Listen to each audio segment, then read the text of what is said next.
जय जगन्नाथ सांग मैंने देखो मो हाथ में बायण अच्छी तो बायण को नहीं आज गोटे आइटम बनैबा। आज जेहेतु आमको मिल जाइए गाँव देसी दही मार्केट रू नुहे मो पूरा गाँव माने ओडिया दही आमर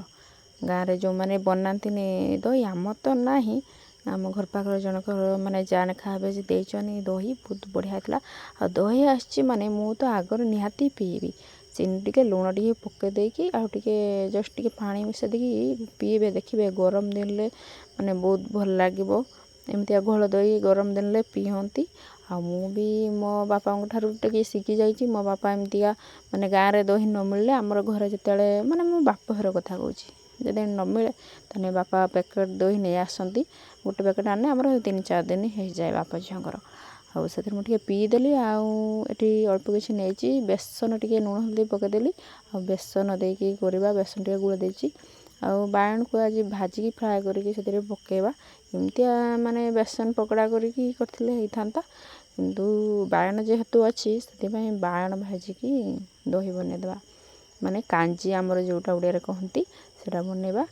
आपण मैंने जब बायण भाजन सांग मैंने प्रथम बायण को आगरे लुण हल्दी देकी गुलैकी पछ माने तेल रे फ्राए करेंगे देखिए से कांके सीझा हेनी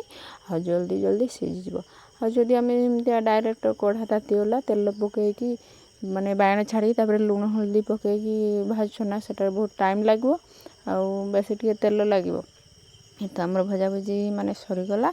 एबे आमे कांजी प्रस्तुत करवा कांजी मुझे 2टा जमार टमाटो नहीं खट्टा लगे काड़े से जमार छोट छोट 2टा टमाटो नहीं मैंने एबे तो टमाटोटा बहुत खट्टा होगा आज जेहेतु बार अच्छी माने बार अच्छी प्याज रसुण खाई से खाली फुटन फुटेली आ भृषंग पत्र तो निहाती पड़ा दरकार कांजी आटा न पड़ने कांजी कांजी भाया लगे आउ भृषंग पत्र भी गछ बहुत सारा आम बार अच्छी आम फुटाफुटी होगला। एबे सब फुटे माने जो दही रखी मु डायरेक्ट कषा कषी करके पकईदेली आउे कन्स्टाटली मैंने गुले चलिए जमार भी छाड़बनी नौने से माने छेना छिड़ीज जमार भल हेनी फुटला जाए एमती गुलेबा पड़ो गुले गुले मत एत विरक्त लगुए खावा जिते टेस्ट किंतु ये गुड़ा गुड़ी मत बहुत विरक्त लगे। एबे तो फुटी आसला आ चीनी निहाती मोर पड़ो से खट्टा हो कि मिठा हो माने दही मोर चीनी निहाती पड़ो आमर प्रस्तुत होगला दही कांजी आ भात सहित खाइबा तो बहुत मजा लगे बहुत बढ़िया लगे आउ किसी तरकारी दरकार हेनी झीपाई तो मुझे भी माने दिन में गोटे ही आइटम बनाए बेसी किसी बनाएनी आ वीडियो लगला कमेंट माध्यम निहाती जनइबे। रोचे नमस्कार जय जगन्नाथ।